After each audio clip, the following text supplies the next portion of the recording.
하나님 아버지 고맙고 감사합니다. 오늘도 주님께 약정한 이 시간에 하나님 앞에 나왔습니다. 주님 말씀을 통해서 저희가 주님을 더욱 깊이 알아가고 또 하나님 뜻을 발견하고 저희의 참으로 삶을 하나님의 말씀의 거울에 비추어 보고 그리함으로 날마다 하나님 말씀에 물러 저희를 씻고 또 하나님의 말씀으로 양식을 얻고 그 하나님 말씀을 통해서 주께서 저에게 베푸시는 복을 누리고 참으로 이 말씀을 아버지께서 얼마나 존귀히 여기시는지 저희가 참 이 말씀을 공부할 때마다 깊이 깨달을 수 있도록 도와주시기를 이 시간 간구드립니다. 무엇보다 주님이 약속하신 대로 진리의 영을 우리 안에 보내주셨으니 진리의 영께서 모든 진리 가운데로 우리를 바르게 잘 인도해 주셔서 저희가 하나님 말씀을 정확하게 깨닫고 믿고 실천하고 합당한 열매로 아버지를 영화롭고 기쁘게 해드릴 수 있도록 도우시기를 간구드립니다. 부족한 자에게 주님 약속하신 대로 능하게 하시고 지혜와 명철을 더하시고 주님의 영으로 충만하게 채우심으로 이 사역을 온전히 주관하시기를 주 앞에 간절히 기도드립니다. 주님 이런저런 사정으로 참석지 못한 지체들을 기억해 주시고 우리 마음이 늘 주님과 주님의 말씀과 주님의 형제자매들이 모여있는 이 거룩한 집회에 와 있을 수 있도록 도우시기를 간구드리며 이 시간을 온전히 아버지 손에 부탁드립니다. 모든 말씀을 우리 주 예수 그리스도 이름으로 기도하옵나이다. 아멘.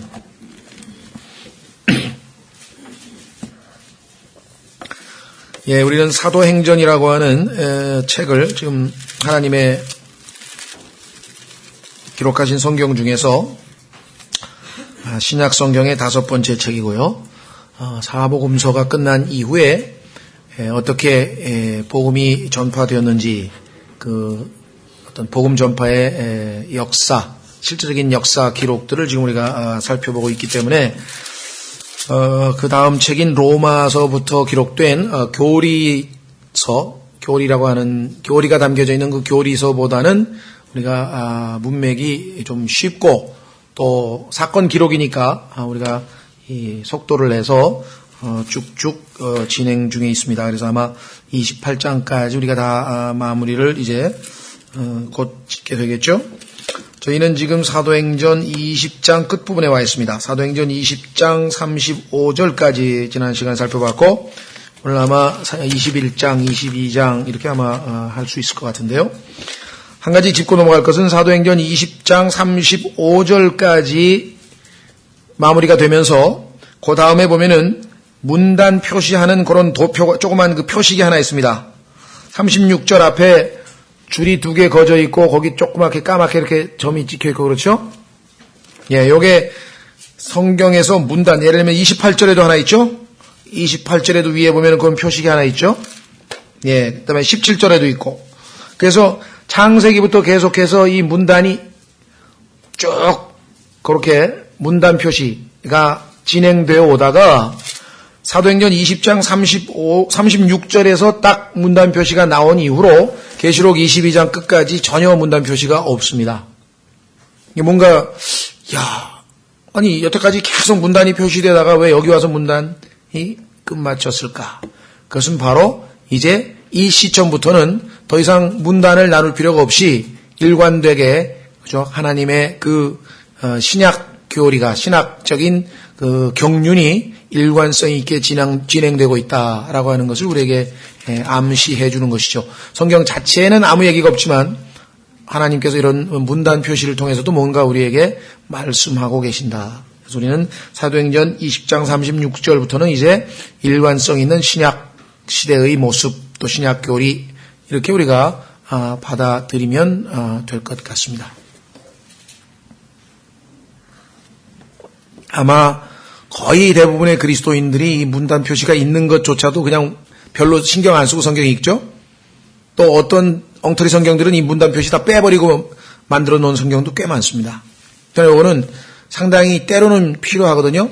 앞뒤 문단이 잘 안 끊기면 엉뚱한 이야기가 나오는 수가 있어요.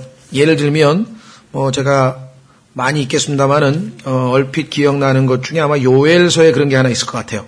문단과 관련지어서 왜 이 문단 나누는 것이 이렇게 중요한가? 요엘서 한번 가보십시오. 요엘서.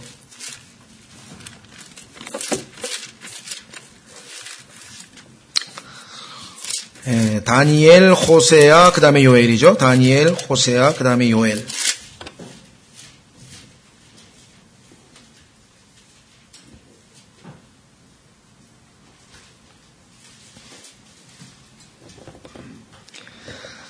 다니엘이 아니고 요엘 2장 10절과 11절 사이에 보면 2장 10절과 11절 사이에 보면 잠깐만요. 문단 표시가 안 돼 있죠. 그렇죠? 예. 그런데 어떤 성경들에 보면은 거기서 문단을 나누어 놨습니다.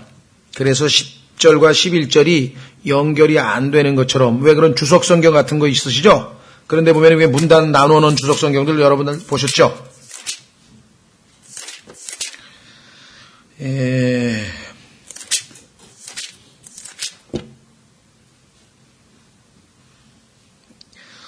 지금 우리 성경 같은 경우 요엘서 2장 10절, 11절에 문단 표시가 안 되어 있기 때문에 연결되어 있죠? 그런데 어떤 성경에 보면은 10절과 11절 사이에다가 무슨 문단 표시를 해놓고 거기다가 이 일종의 문단을 나누어서 서로 다른 내용인 것처럼 그렇게 만들어 놓은 성경들이 꽤 있어요. 주석 성경 중에는. 그래서 그런 것들은 10절과 11절의 내용이 전혀 다른 주제로 바뀐다고 오해하고 있는 겁니다. 그래서 그런 표시가 때로는 문맥, 위아래 문맥과 어떤 연관이 있는지를 우리가 구분할 때 굉장히 도움이 된다. 자, 그래서 참고로 여러분들이 사도행전 20장 35절에서 이제 이 문단 구분이 거기까지 오고 36절에 문단 표시가 하나 된 다음에는 계시록 22장 21절까지 하나의 문단으로 연결되어 있다는 것 참조로 기억을 해주시고, 혹시 그 문제에 대해서 관심이 있는 분들은 오래된 것 같아요. 기억이 정확하게 나지 않는데 예전에 이 문제를 가지고 설교를 한번 한 적이 있습니다. 인터넷이나 테이프에 한번 보시면 이와 관련된 아마 신약교리의 확정 이런 제목으로 아마 제가 설교를 한번 했었던 것 같은데요. 자, 어쨌거나. 자, 그래서 우리는 이 사도행전 20장의 이 상황은 바울이 1차, 2차 이제 선교여행이 끝나고 이제 3차 선교여행을 했는데, 이 3차 선교여행은 지금의 터키 지역에 있는 에베소라고 하는 지역에서 집중적으로 2년 넘게 진행이 됐었다. 그렇게 말씀을 드렸었죠? 예. 그래서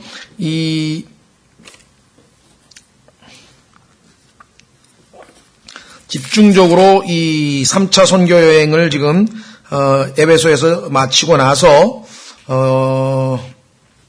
어디냐면은요. 19장 9절로 가 보십시오. 19장 9절.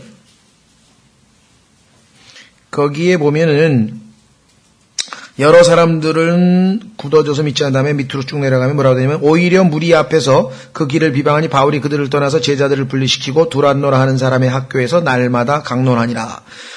이제 유대인들이 회당에서 석 달 동안이나 담대히 설명을 했는데도 받아들이지 아니하니까 이제 하나님이 첫 번째 먼저는 유대인에게고 그 다음에는 헬라인에게라고 하신 그 순서에 따라서 이번에 구원받은 하나님의 자녀들을 따로 모아서 저희 같이 이렇게 이런 장소, 꼭 이런 장소는 아니겠지만 옛날 그 두란노라고 하는 그 어떤 사람이 운영하는 사설 아카데미 같아요. 우리로 치면 이조시대 도산서원, 그러면 이제 그 도산 맞나요? 그런 사람이 모여서 자기 서원에서 가르치잖아요. 또 율곡 같은 사람이 가르친 데를 또 있죠. 퇴계 이황이 만든 무슨 또 서원도 있을 거 아니에요. 그렇죠? 예, 그런 서원 같은 게 여기 지금 두란노 서원이라는 데예요. 그래서 지금 두란노 서원이라는 데에서 지금 그 출판사 이름으로 됐죠. 그러니까 여기서 두란노라는 것은 그 무슨 도산 서원처럼 그런 서원 학교 이름인데 그 장소를 빌렸던 것 같아요.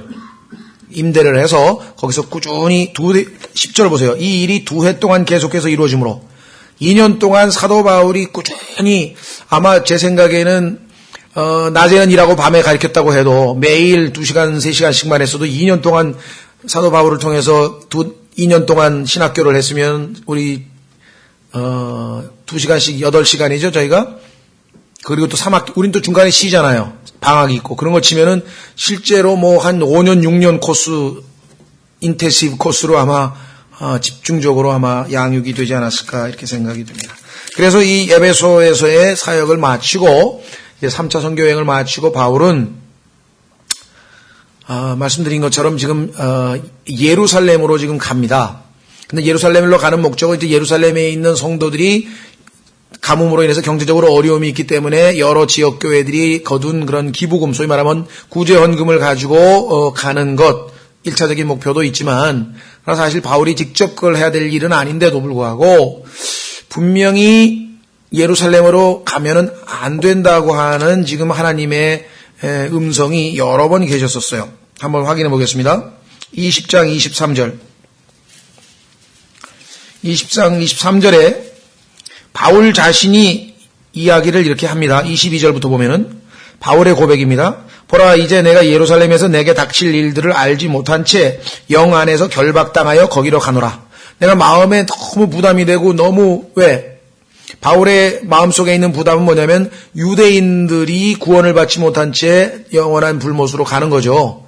그러니까 자기 형제들에게 어떻게든지 유대인 형제들, 유대 종교에 있던 형제들에게 복음을 전하고 싶은 그런 부담이 생겨서 이제 가게 되는데 23절에 보니까 오직 성령님께서 모든 도시에서 증언하사, 한두 군데가 아니고 자기가 가는 데마다 성령님은 뭐라고 증언했냐면 결박과 고난이 나를 기다린다고 말씀하시나. 예루살렘에 가면 결박과 고난이 기다리고 있다고 분명히 말씀하셨죠? 그런데 24절, 어째서 바울이 성령님이 그렇게 미리 경고하셨는데도 불구하고 24절, 이 일들 중 어떤 것도 나를 결코 움직이지 못하며 또한 내가 나의 생명도 내게 귀한 것으로 여기지 아니하노니 이것은 내가 나의 달려갈 길과 주 예수님께 받은 사역 곧 하나님의 은혜의 복음을 증언하는 일을 기쁨으로 끝마치고자 함이라. 나는 죽음을 불사하고 예루살렘에 가서 복음을 전하겠다, 이렇게 얘기를 했어요.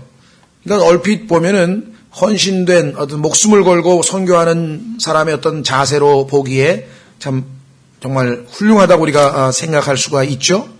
그래서 많은 분들이 그렇게 긍정적으로 바라보는 분들이 있습니다. 그러나 문제는 하나님께서 원하셔서 하나님께 순종해서 하나님의 일을 하는 거하고 하고 자기의 개인적인 그러한 뜻을 세우고 하나님의 일을 하는 거하고는 별개의 문제라는 거죠. 그렇죠? 하나님께서 시키지도 않았는데 자기가 하나님의 일을 나서서 할 수도 있잖아요, 우리가. 이제 바울의 케이스는 지금 거기에 해당이 되는 것 같아요. 왜냐하면 21장 4절에 보시면 우리가 거기서 제자들을 만나 이레를 머물매, 지금 예루살렘으로 하나님은 가지 말라고 성령님을 통해서 경고를 했는데도 불구하고 계속 지금 예루살렘을 향해서 가고 있는데, 그러자 성령님을 통해서 이런 명령이 내려집니다. 바울에게 그가 예루살렘에 올라가서는 안 된다고 말하더라. 자, 여기는 지금 성령을 통해서 말을 했죠? 그렇다면 하나님의 뜻은 바울이 예루살렘으로 올라가는 것이 아닙니다. 이방인들에게로 가는 거죠. 그렇죠? 예. 확인해 보겠습니다.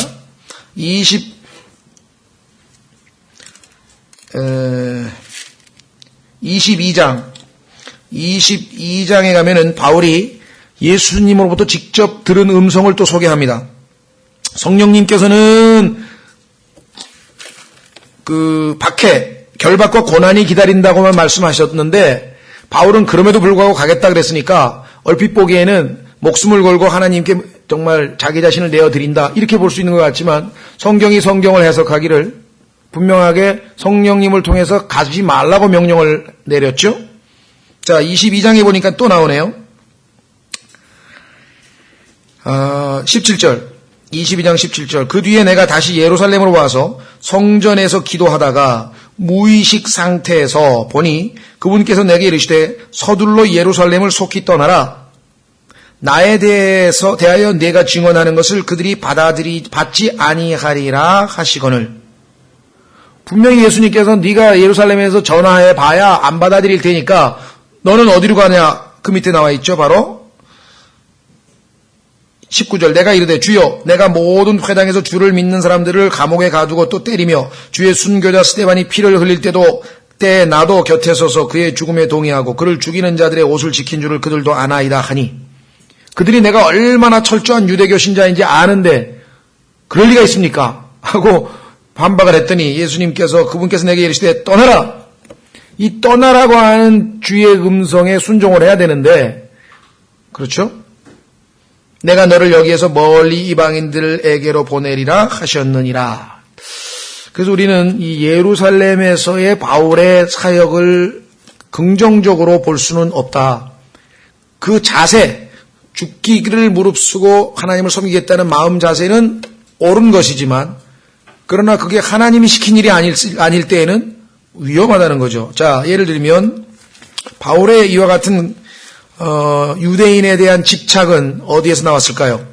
자기가 유대인이었기 때문에 그 유대인들이 얼마나 정말 이 세상에서 제일 예수님 믿기가 좋은 사람들이 유대인이잖아요. 왜? 예수님에 대해서 구약 성경에서 구구절절히 다 기록되어 있었기 때문에 조명만 받으면 그냥 눈만 뜨면 바로 예수님을 믿고 예수님에 대해서 잘 알 수 있는 사람들이 유대인인데, 그러니까 얼마나 마음에 답답함이 가득하겠어요. 자기가 유대인 출신인데 자기도 예수님을 핍박하던 사람 아니에요?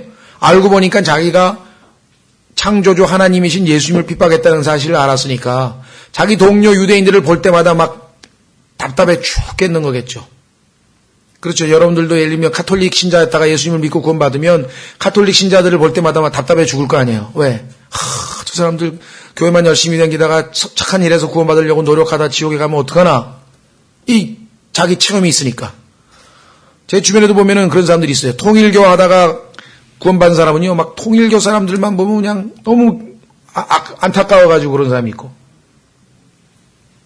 각자 다 그런, 있죠? 네. 저 같은 경우는 이제 이 자유주의 신학, 소위 말해 예수님에 대해서 훌륭한 분이라고 스승님 뭐 이렇게 생각하는 교회 한 4, 5년 다녔으니까, 그래서 예수님이 누구신지도 모른 채 그냥 교양으로, 종교의 일환으로 교회 다니는 사람 보면 답답해 죽겠는 거고. 등등등등. 자, 로마서 9장에 보면은 바울의 그 집착의 이유가 나와 있습니다. 9장 1절서부터.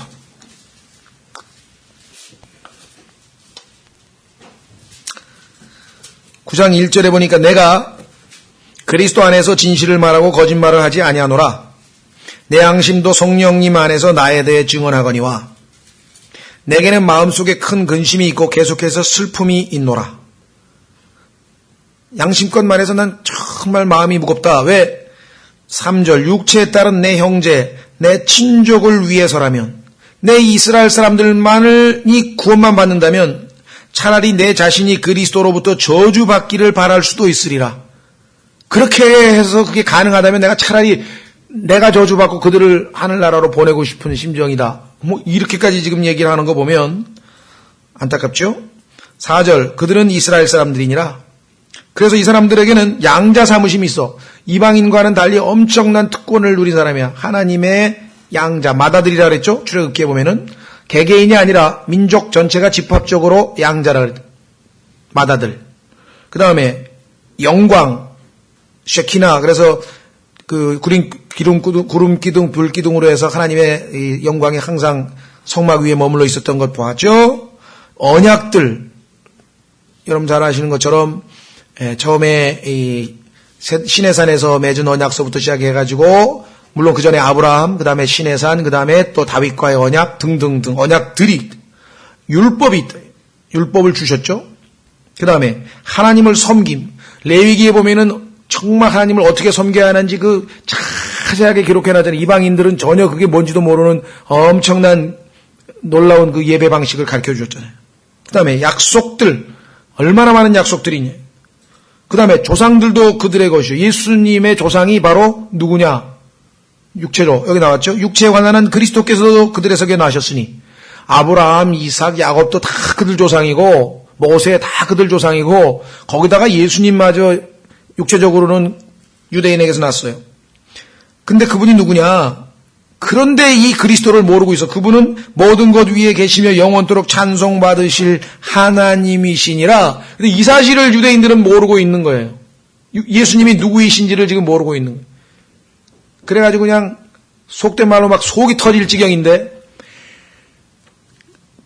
복음을 전하러 1차 선교여행, 2차 선교여행, 3차 선교여행 가는 곳마다 우선적으로 회당에 들어가가지고 두 가지 전략이죠. 유대인들에게 먼저 복음을 전해야 돼. 그런 거 하나하고 두 번째는 우선 전략 거점을 마련해야 되는데 그래도 자기가 한 말을 알아들을 사람들은 유대인들이거든요.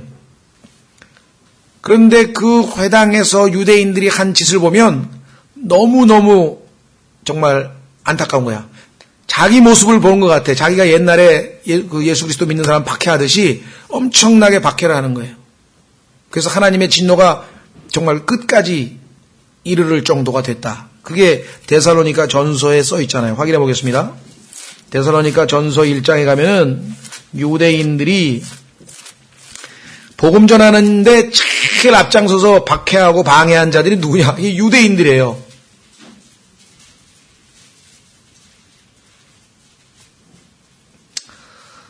데살로니가 전서 2장 14절 형제들아 너희가 그리스도 예수님 안에서 유대에 있는 하나님의 교회들을 따르는 자들이 되었나니 그들이 유대인들로부터 고난을 받은 것 같이 너희도 너희 지방 사람들로부터 비슷한 것들로 고난을 받았느니라. 그런데 이 유대인들은 어떤 자들인가? 15절 유대인들은 주 예수님과 자기들의 대언자들을 죽이고 우리를 핍박하며 자 복음 전하는 바울의 팀 복음 선교 팀을 핍박하며 하나님을 기쁘게 하지 아니하고 모든 사람을 반대하는 자들이 되어 이방인들이 구원받도록 우리가 바울의 선교팀이 우리가 그들에게 말하는 것을 금하고 복음 전할 때마다 방해해서 금지하고 항상 자기 죄들을 가득 채웠나니 복음 전하는 거 방해하는 것보다 더 큰 죄 있습니까? 진노가 극도로 그들에게 임하였느니라. 그래서 결국은 하나님께서 사도행전 28장에 보면은 마지막으로 더 이상 유대인들에게는 복음을 전하지 말라.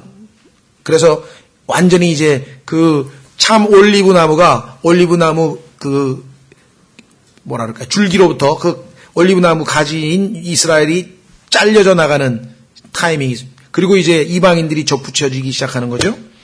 자, 그런 와중에 바울은 이들 완악한 자기 백성에 대한 마음의 부담 때문에 소원을 했어요. 하나님 앞에.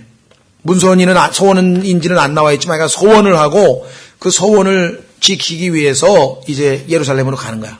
그러니까 그런 건지도 모르죠. 하나님께서 예루살렘에 가서 내가 복음을 전해서 유대인들이 많이 주님 품으로 돌아오면 제가 평생 새벽 기도를 하겠습니다. 이런 거 있잖아요. 자기 부인 암 걸렸을 때 자기 아내를 고쳐주시기만 하면 평생 새벽 기도해야겠다는 사람이 그 김성일 씨라고 하는 유명한 분이죠. 지금도 지키고 있다 그러더라고요. 하나님이 고쳐주셨으니까 자기 부인을. 이런 어떤 내용인지 모르지만 바울도 뭔가 하나님 앞에서 유대인들을 위해서 소원을 했다 이 말이죠. 그런 기도 가끔 하죠. 우리 어머니만 살려주시면 제가 평생 교회 다니겠습니다. 이런 사람도 있고요. 내 동생만 구원해 주시면 제가 평생 11조 내겠습니다. 이런 소원하는 사람들, 소원하는 사람 별의별 사람 다 있어요.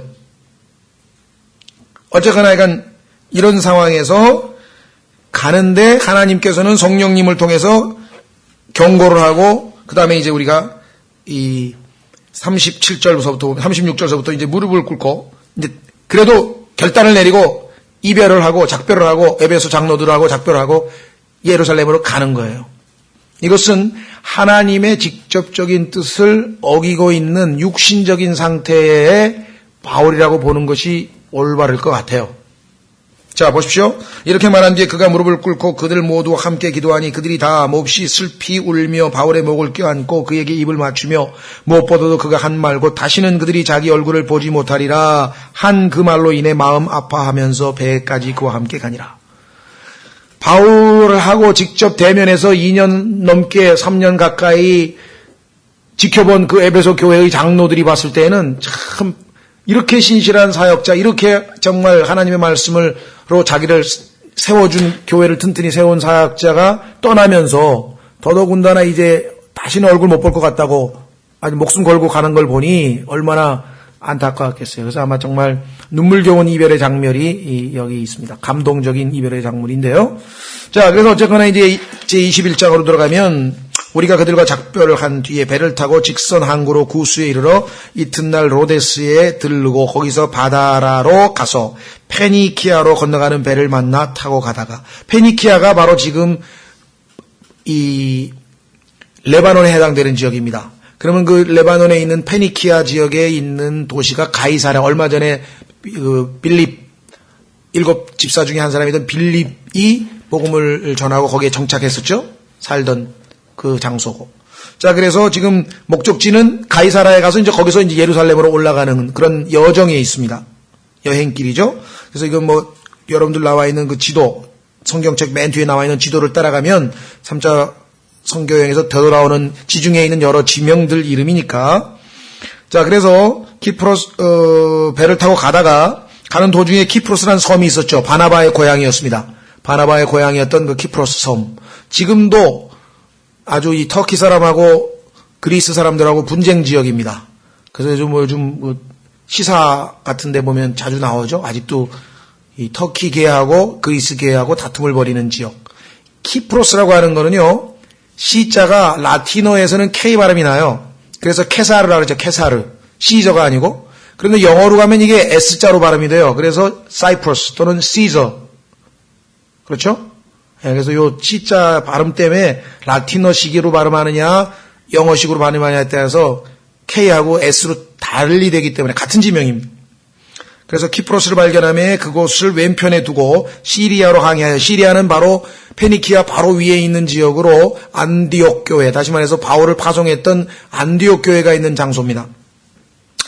두로에서 내리니, 두로도 그 바로 유명한 항구 이름이죠. 그래서 성경에 보니까 에스겔서의 두로에 대해서, 두로 왕국에 대한 얘기가 많이 나오죠. 성경적인 지명 이름 중에 유명한 지명. 자, 이는 거기서 배가 짐을 풀어야 하기 때문이더라. 우리가 거기서 제자들을 만나 이레를 머물매. 두로라고 하는 곳에 이미 지역교회가 든든하게 세워져 있었고, 그곳에서 참으로 우리 지난번 설교에서 들으셨던 것처럼 손님 접대하기를 잘 하라 그랬죠. 그래서 이 형제들을 다 지금 이 교회가 접대를 하고 있습니다.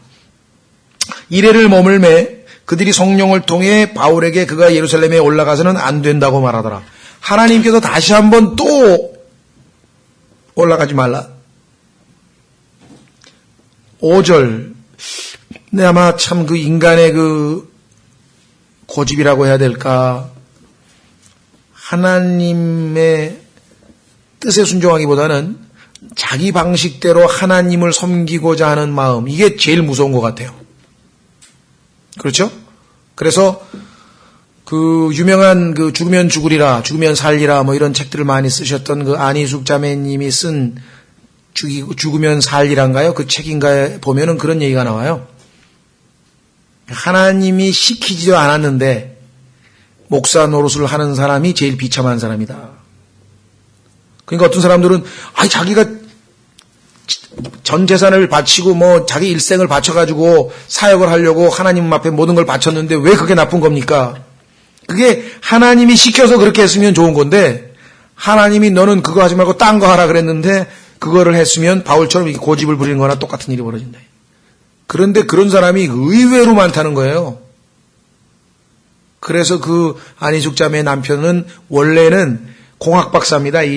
공대에 유학을 갔던 분인데 거기서 하나님이 부르셔서 LA 지역에 있는 아주 제일 큰 한인 침례교회를 했는데 김동명 목사라고 그러죠. 그분이 LA의 젊은 사람들이 목사 되겠다고 자기 찾아올 때마다 그 얘기를 하는 거예요. 정말 하나님이 시키셨는지 잘 생각하십시오. 하나님이 안 시킨 목사는 비참한 겁니다. 얼마나 훌륭한 충고입니까? 그렇죠? 그냥 막 요즘 같으면 거꾸로 막 헌신해서 신학교 가라고 막 몰아붙이고 그러는데 그 함부로 할 일이 아니라는 거죠. 종교심에서 나온 거하고 하나님이 시키시는 거하고는 별개 문제라 이거죠. 뭐가 됐든 간에. 그래서 여기도 지금 분명히 안 된다, 올라가지 말라 그랬는데 바울은 하나님보다 뭐가 중요한 거예요, 지금? 내 민족이 중요한 거야. 내 민족 구원받아야 돼. 참, 우리가 볼 때는, 하나님이 왜 그 이스라엘 민족에 대해서 복음 전하냐, 바울의 마음을 인정을 안 해주셨을까? 하나님 생각하고 우리 생각하고는 틀려요. 하나님 생각하고 우리 생각하고는 틀린 거예요. 그죠? 예. 그래서 우리는 5절, 그날들을 보내고 우리가 떠나서 우리의 길로 갈 때 그들이 다 아내들과 자녀들과 함께 나와 우리가 도시 밖으로 나가기까지 우리를 우리의 길로 내보내거늘 우리가 바닷가에서 무릎 꿇고 기도하고 우리가 서로 작별한 뒤 우리는 배에 오르고 그들은 집으로 돌아가니라. 이제 배 타고 이제 다음 여정으로 가야 되니까. 이때도 아마 상당히 분위기가 무거웠을 것 같아요. 그렇죠? 왜? 하나님이 성령을 통해서 가지 말라 그랬는데 바울은 목숨을 걸고 가겠다 그러니까. 자, 그래서 7절, 우리가 두로를 떠나 우리의 갈 길을 마치고 톨레마이에 이르러 형제들에게 문안한 뒤, 그 다음 톨레마이라는 지역에도 역시 지역교회가 세워졌네요. 사도행전 8장에 보니까 여러분도 아시다시피 스데반의 순교 이후에 얼마나 큰 박해가 예루살렘 교회에 일어나서 다 흩어져서 열심히 복음을 전한 결과 곳곳에 이미 지역 교회들이 세워져 있는 놀라운 역사를 우리가 보게 되는 것이죠.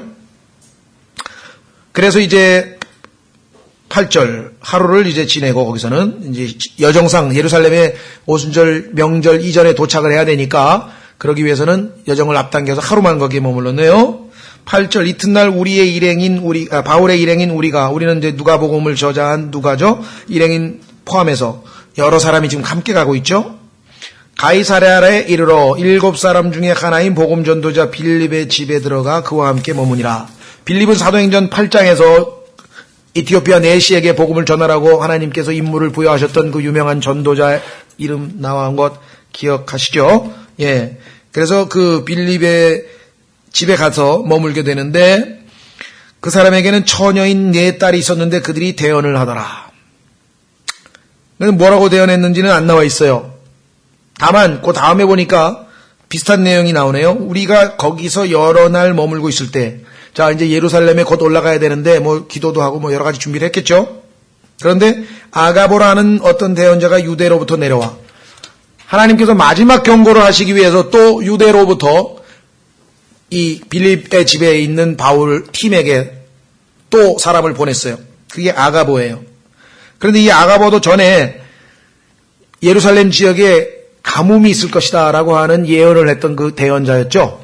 그래서 실제로 가뭄이 발생했었지 않았습니까? 하나님이 쓰시던 그 대언자 중에 한 사람인데 유대로부터 내려와 11절 우리에게 이르러 바울의 띠를 가져다가 유대인들이 입는 긴 옷이니까 이런 옷에 허리띠 같은 거 이렇게 헝겊으로 만든 허리띠를 졸라맸을 거 아닙니까? 근데 그 띠를 가져다가 어떻게 했는가? 자기 손발을 묶고 이르기를 성령님께서 이같이 말씀하시되 예루살렘에서 유대인들이 이 띠의 임자를 이같이 묶고 이방인들의 손에 넘겨주리라 하신다 하거늘 우리가 이것들을 듣고 그곳 사람들과 함께 바울에게 예루살렘으로 올라가지 말 것을 간청하매 벌써 계속해서 하나님이 보여주시면서 가지 말라고 하지 않습니까? 이렇게 했겠죠. 그렇죠?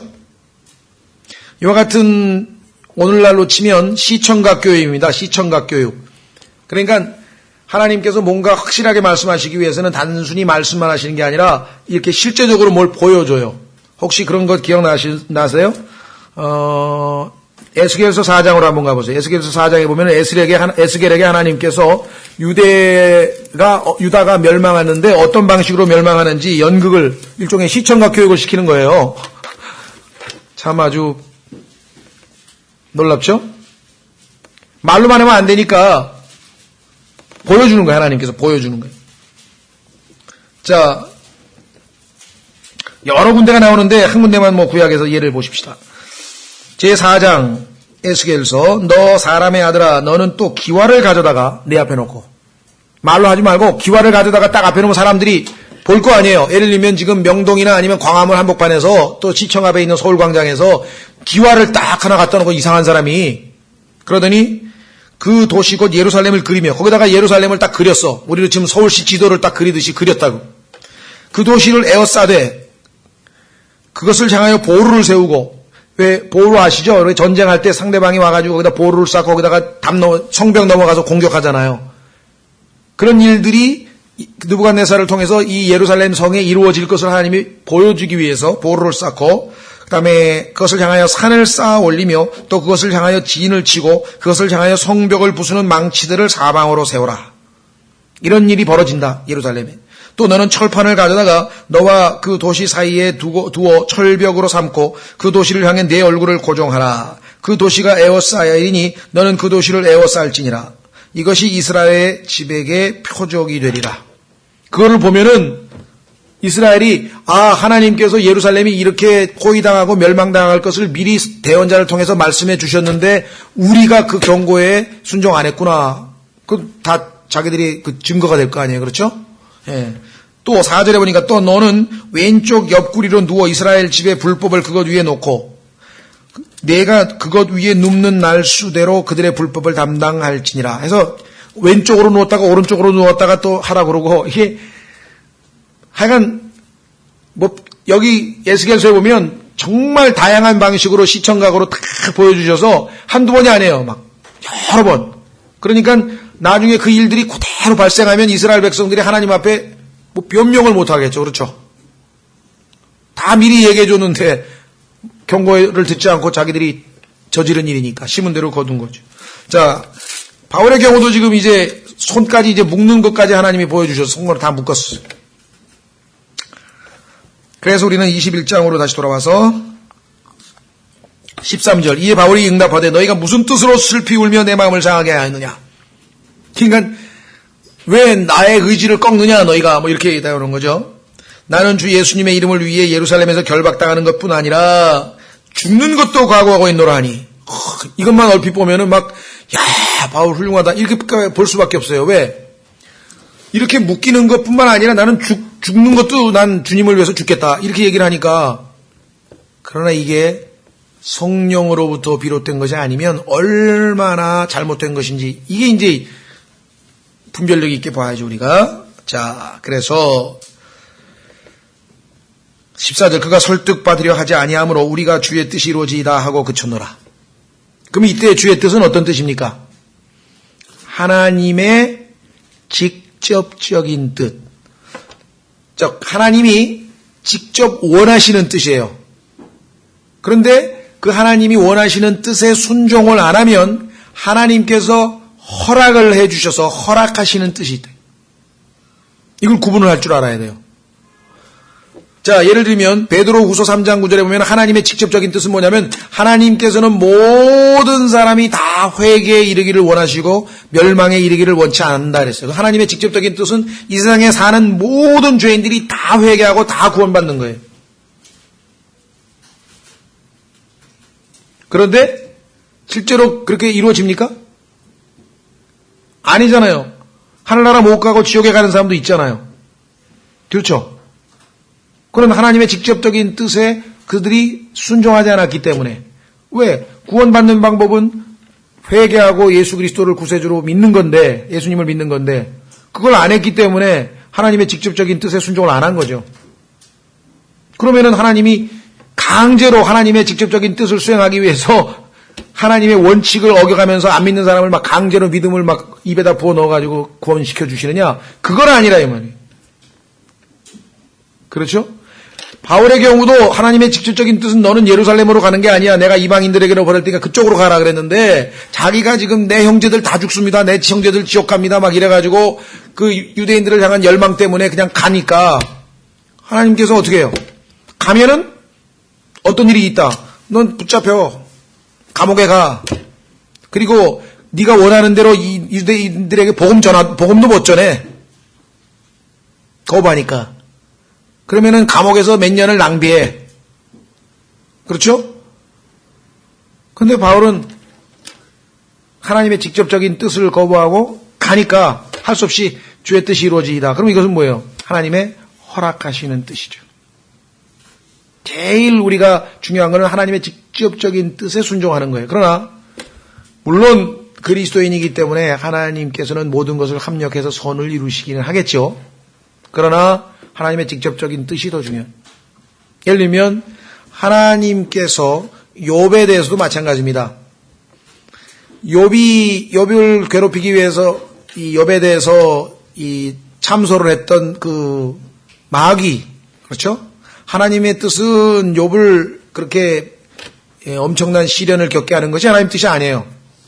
그러나 마귀가 그 문제에 대해서 하나님께 시험을 걸어왔기 때문에 하나님께서 거기에서 응하기 위해서 욥에게 시련을 허락하신 것이지, 하나님께서 무슨 뭐 이 세디스트가 돼서 사람을 괴롭히는 것을 즐기시기 위해서 그렇게 하신 거는 아니라는 거죠.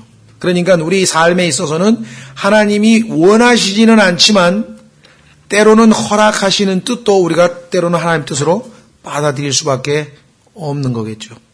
자, 그래서 여기 보시면 주의 뜻이 이루어지이다 하고 그쳤노라. 그날들이 지난 뒤 우리가 짐을 꾸려 예루살렘으로 올라갈 때 드디어 이제 결전의 장소로 지금 올라가고 있는 장면이네요. 거기서 가이사랴의 제자들 가운데 어떤 사람들도 우리와 함께 가고 또 그들이 자기들과 함께 키프로스 출신의 문하손이라 하는 오래된 제자도 데리고 가니 이는 우리가 그와 함께 묵어야 하기 때문이더라. 그래서 예루살렘에 여러 사람들이 이제 팀을 이루어서 이제 바울과 함께 올라가게 됐습니다. 17절 우리가 예루살렘에 이름에 형제들이 우리를 반갑게 받아들이니라. 예루살렘 교회 형제들이 아주 반갑게 받아주었죠. 18절 그 다음날 바울이 우리와 함께 야고보에게로 들어가니 장로들이 다 있더라. 그래서 이제 바울을 환영하는 또는 뭐 이런 집회가 열리게 됐겠죠. 그래서 이제 교회의 책임자였던 야고보. 이 야고보는 예수 그리스도의 친동생이죠. 야고보 사도행전 15장에 나오고 사도행전 12장에서 순교한 야고보는 사도 야고보입니다. 그렇죠? 요한의 형제 야고보. 자, 19절 바울이 그들에게 문안하고 자, 예루살렘에 있는 여러 장로들 성경에 보면은 초대교회에서는 사도들만 있었죠. 그 다음에는 사도들과 장로들이 나옵니다. 그러다가 이제 교회 시대가 어느 정도 정착이 되면서 장로들만 나오게 됩니다. 자, 야고보에게로 들어가니 장로들이 다 있더라. 바울이 그들에게 문안하고 하나님께서 자기의 사역을 통해 이방인들 가운데서 행하신 일들을 낱낱이 밝히 알림해 그들이 그것을 듣고 주께 영광을 돌리며 자, 여기까지는 정말 아주 그리스도인다운 너무나 좋은 간증입니다. 하나님께서 이 이방인들에게 놀랍도록 이렇게 복음을 전했구나. 그렇죠? 그런데 문제는 어디 있습니까? 바울에게 이르되 형제여 너도 보거니와 유대인들 중에 믿는 자 수천 명이 있으니 자 복음을 믿고 구원을 받은 사람이 많이 있기는 있는데 그들은 다 율법에 열심히 있는 자들이라. 자 여기에 이제 문제가 있는 거네요. 분명히 우리가 복음을 정확하게 알면 율법과 은혜에 대해서 정확하게 배워야 되고 더 이상 우리는 율법 하에 있지 않다. 은혜 아래 있으니까. 그렇죠? 그런데 유대인들은 몇 천 년 동안 이어내려오던 그들의 전통 종교의 자부심과 그 이방인들을 개로 취급할 정도로 대단한 자부심을 가지고 있기 때문에 구원은 받고 하나님 자녀가 됐기는 했지만 믿지만 이 율법으로부터는 해방받지 못한 채 여전히 율법에 대한 애착이 굉장히 강했습니다. 그래서 우리가 나중에 또 기회가 될 때 공부를 하겠습니다만 히브리서라고 하는 책이 바로 이들 유대인들 중에 믿는 자들인데 이들이 여전히 다시 율법으로 되돌아가서 어떤 그 완전함을 향해 더 나아가지 못하고 있는 그런 상황에서 이들에 대한 경고성, 그죠? 이들이 정말 구약과 신약을 비교해서 얼마나 더 나은 언약인가 신약이, 그렇죠? 모세와 예수님을 비교해보니 예수님이 얼마나 더 뛰어나신 분인가. 구약의 여러 제사장 아론과 예수님을 비교해보니 예수님이 얼마나 더 뛰어나신 분인가. 그래서 이 히브리서는 보면은요, 히브리인인데 그리스도인이 된 사람들이 여전히 이 구약에 대한 집착을 하니까 그것이 신약, 새로운 언약의 실체이신 예수님과 비교해봤을 때 얼마나 보잘것없는가, 이게 얼마나 더 좋은가. 그래서 히브리서에서 나오는 핵심 단어가 뭐냐면은 영어의 better. 더 나은 언약, 더 나은 제사장, 더 나은 반복해서 나와요. 왜?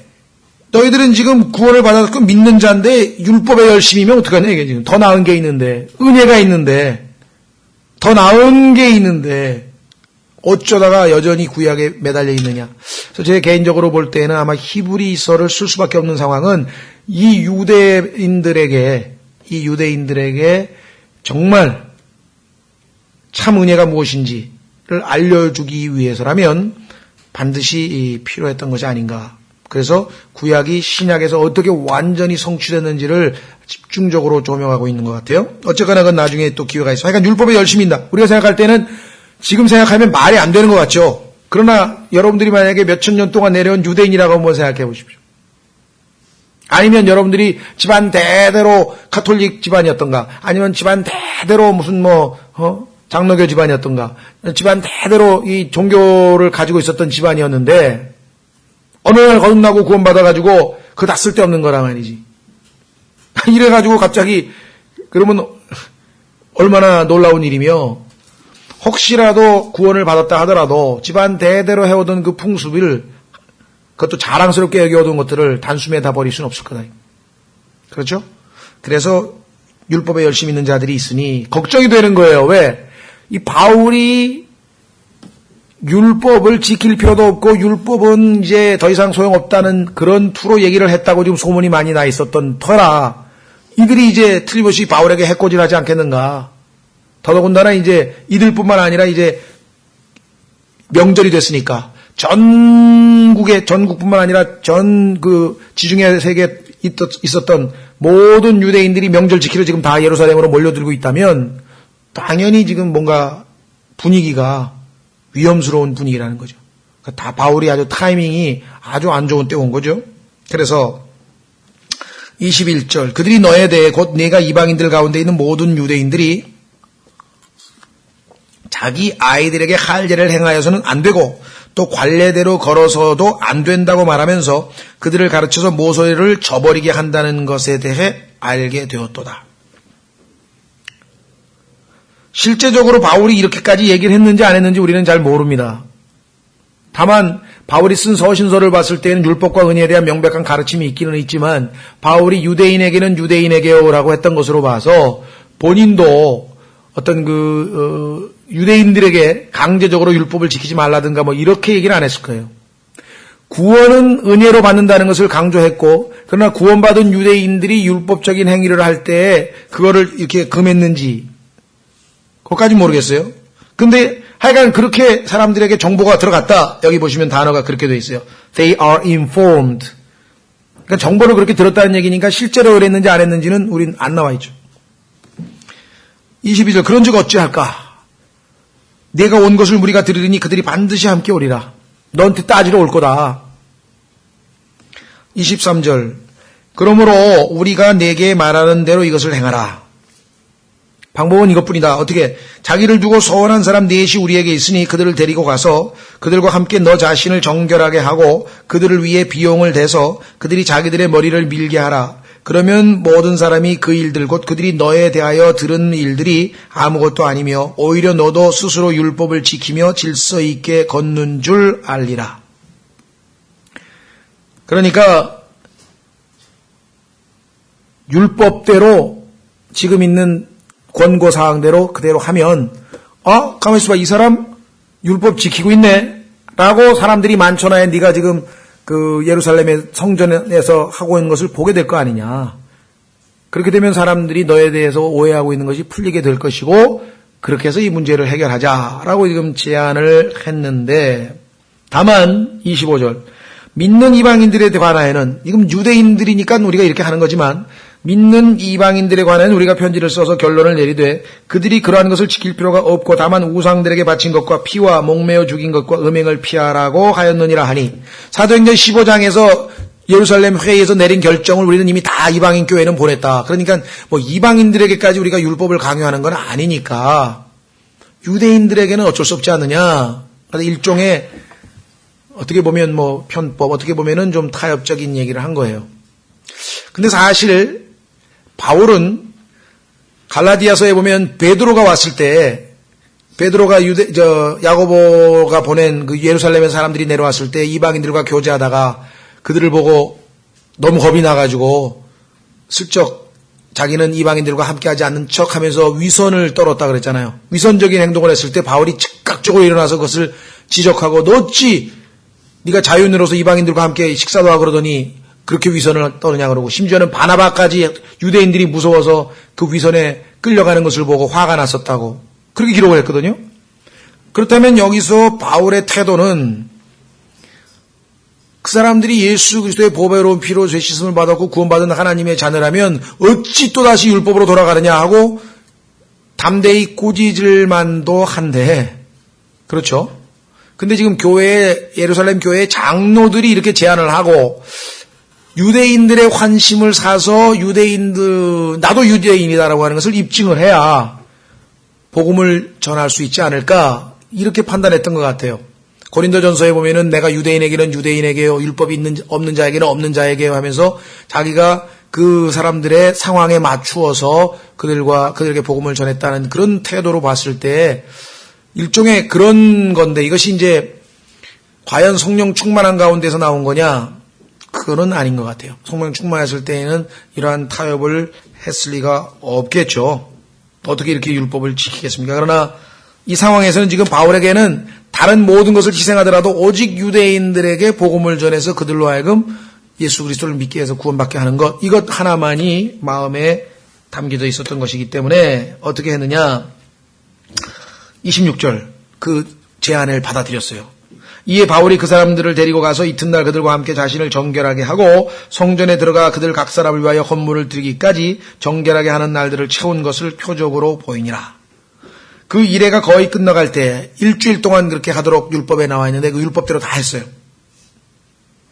그런데 과연 이렇게 타협을 한다고 해서 유대인들의 그 증오심이 사라지겠는가? 아시아에서 온 유대인들이 성전에서 바울을 보고는 아시아에서 복음 전하고 돌아다니던 바울을 봤는데 이놈이 여기까지 왔어? 지금 이렇게 된 거죠. 그래서 모든 사람들을 선동하여 그에게 손을 대고, 자, 그러지 않아도 아시아에서 죽이려고 여러 번 시도를 했는데 하나님의 은혜로 계속해서 이 구출을 받았죠. 여기에 또 찬스가 왔어. 그런데 이번에는 너무 상황이 좋은 거야. 왜? 전 세계에 있는 유대인들이 지금 오순절 명절 지키러 지금 다 모였어. 그러니까 얼마나 분위기가 지금 유대인들의 어떤 그 뜨거운 종교적 열심이 가득 찼겠어요. 생업을 중단하고 다 여기까지 모였으니까. 대단한 거죠. 엄청난 생업과 손해를 감수하면서까지 여기까지 다 왔대. 이 찬스다 싶어가지고 이제 이들을 선동했다. 그에게 손을 대고 외치되, 이스라엘 사람들아 도라, 이 사람은 모든 곳에서 백성과 율법과 이곳을 대적하여 모든 사람을 가르치는 그 자인데 이 우리 유대교를 말살하려던 자 아니냐? 그가 그리스 사람들도 성전 안으로 데리고 들어가 이 거룩한 곳을 더럽혔다 하니.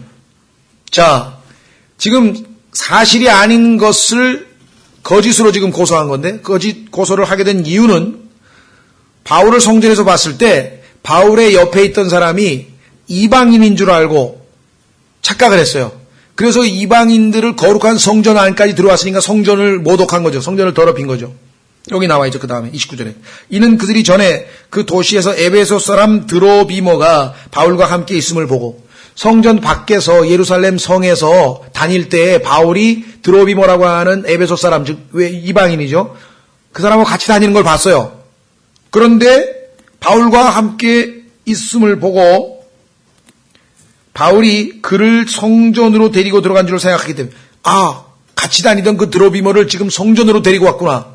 이렇게 생각해서 더 막 분노가 폭발을 해버린 거예요. 사실은 아니었죠. 오히려 유대인들의 환심을 사기 위해서 지금 유대적인 율법을 다 지키고 있는 와중에 오히려 일은 이렇게 되어버렸어요. 그래서 30절 온 도시가 격동하고 백성이 다 같이 달려들어 바울을 붙잡아 성전 밖으로 끌어내매 문들이 곧 닫히더라. 성전에서 언젠가 유대인들을 앞에 놓고 성문이 열려있죠. 열린 그 문으로 들어가서 담대하게 복음을 전할 줄이라고 생각했는데 마치 복음이 문이 닫히듯이 그냥 쾅 하고 닫혀도 바깥으로 끌려나왔대. 그들이 가서 그를 죽이려 할 때 이들 뒤에는 지금 사탄의 영이, 다시 말해서 악한 자의 영이 이들을 격동시키고 바울을 죽이고자 하는 그러한 것들이 지금 바로 본인들의 종교심만은 아니죠. 영적인 문제죠. 온 예루살렘이 소동 중에 있다는 소식이 군대의 통대장에게 들리네. 그러나 하나님께서는 비록 하나님의 뜻을 어겼고 육신적인 상황에 있지만은 하나님의 자녀를 돌보고 계신 것을 보게 됩니다. 그래서 총대장에게 들림에 그가 곧 군사들과 백부장들을 데리고 그들에게로 달려가니 치안 유지를 담당하고 있었으니까 그들이 총대장과 군사들을 보고 바울을 때리기를 그치니라. 지금 불법 행위를 하고 있는 거잖아요. 그러니까 지금 군인들이 오니까 치안 유지하는 그런 사람들이 오니까 때리기를 그치니라. 그때 총대장이 가까이 가서 바울을 붙잡아 두 사슬로 결박하라고 명령하고, 일단 사람들이 그렇게 하는 걸 봐서 뭔가 범죄인인가 보다 혐의를 두고 명령하고 그가 누구며 무엇을 하였느냐고 다그쳐 물으니 34절 무리 가운데 어떤 사람들은 이것을 외치고 어떤 사람들은 저것을 외치거늘 이 사람들도 지금 선동을 받아가지고 나와서 유대인들의 뭐 율법을 어떻게 한다 그래가지고선 지금 막 흥분해서 때리기도 하고 막 했지만 정확하게 무슨 연유인지 이런 걸 잘 몰라요 지금.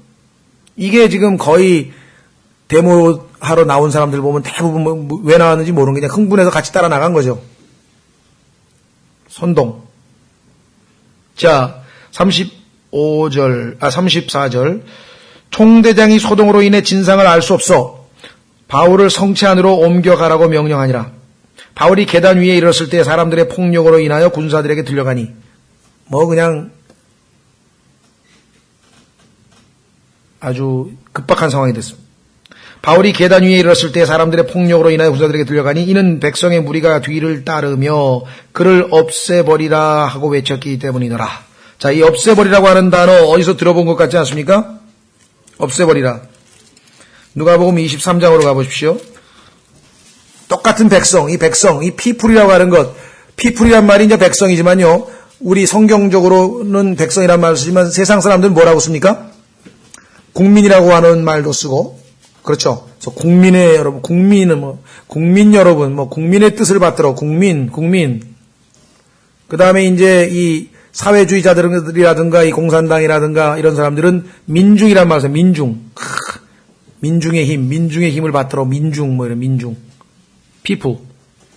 그런데 그 people's power, 소위 말하면 시민의 권리라고도 하고 민중의 권리라고도 하는데 이 people's power는 사람들은 권력자가 중요한 게 아니라 민중이 중요하고 국민이 중요하다 이렇게 지금 오해하고 있지만 성경적 의미에서 봤을 때는 위에 있는 권세, 그렇죠? 위에 있는 권세는 다 누구가 주신 거라 그랬습니까? 하나님께서 주신 거라고요. 심지어는 네로 같은 독재자도 지금 하나님이 세워놓으신 정부거든요. 그러니까 피플이 권력자에게 대항하는 것은 곧 하나님께 대한 대항이나 마찬가지가 되는 거예요. 그래서 라오디게아 교회 시대의 특징이 뭐냐면은 바로 사람의 권리예요. 백성의 권리. 하나님의 권리는 다 없어지고 하나님의 권위, 하나님의 말씀 없어지고.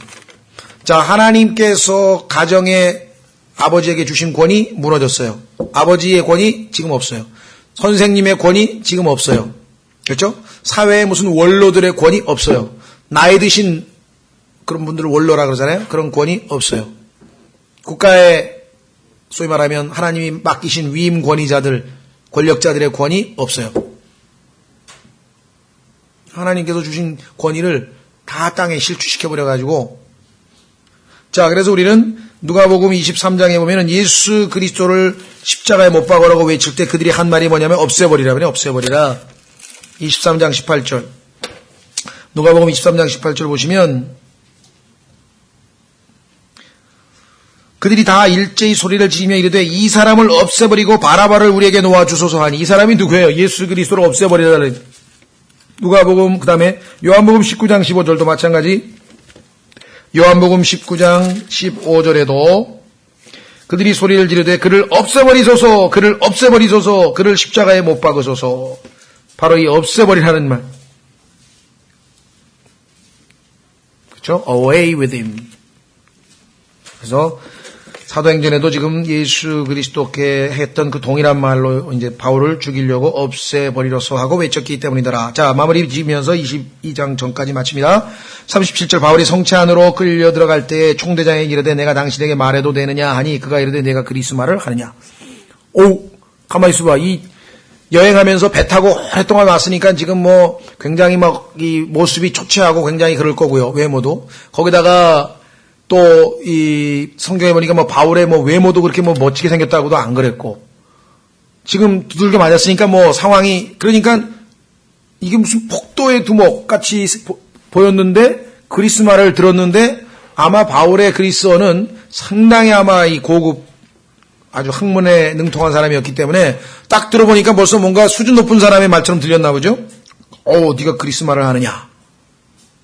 내가 이전에 소동을 일으켜 살인자 4,000명을 이끌고 광야로 들어간 그 이집트 사람이 아니냐? 그 외모로 보거나 너 지금 이렇게 사람들이 막 너를 잡으려고 하는 거 보니까 전에 그런 폭도 중에 두목 아니냐? 이렇게 물어봤어요. 인상이 아마 그랬던 모양이에요.